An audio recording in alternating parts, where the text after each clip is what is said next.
Hello students, welcome to S class. आज हम लोग साउंड के चैप्टर से रिफ्लेक्शन ऑफ साउंड के बारे में जानेंगे।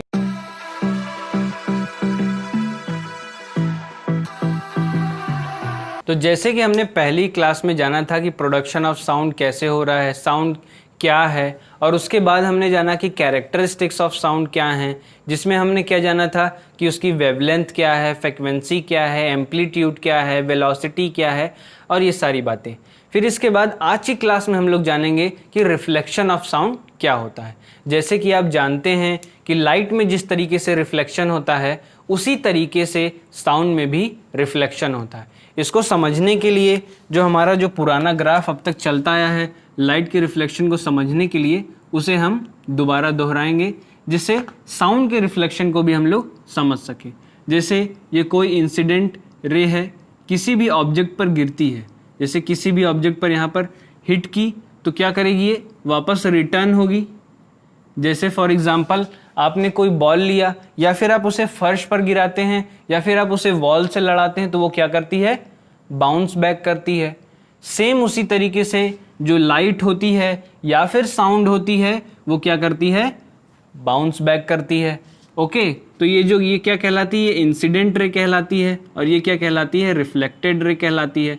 इन दोनों के बीच में क्या होती है, नॉर्मल। इन दोनों के बीच में क्या होती है, नॉर्मल। क्लियर।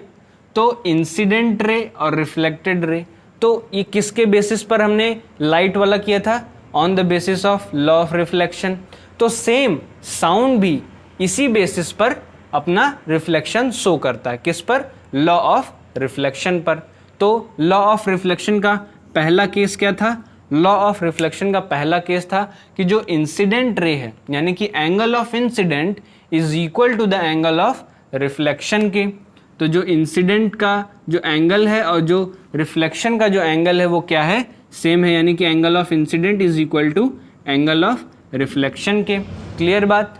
अब इसके बाद दूसरा पॉइंट क्या था, दूसरा पॉइंट ये हमारा था कि जो इंसिडेंट रे आ रही है और रिफ्लेक्टेड रे जा रही है और ये नॉर्मल। क्लियर। तो ये तीनों क्या हैं, लाई ऑन सेम प्लेन। किस पे, सेम प्लेन पर हैं। क्लियर है। तो incident ray, reflected ray and normal all are lies on same plane.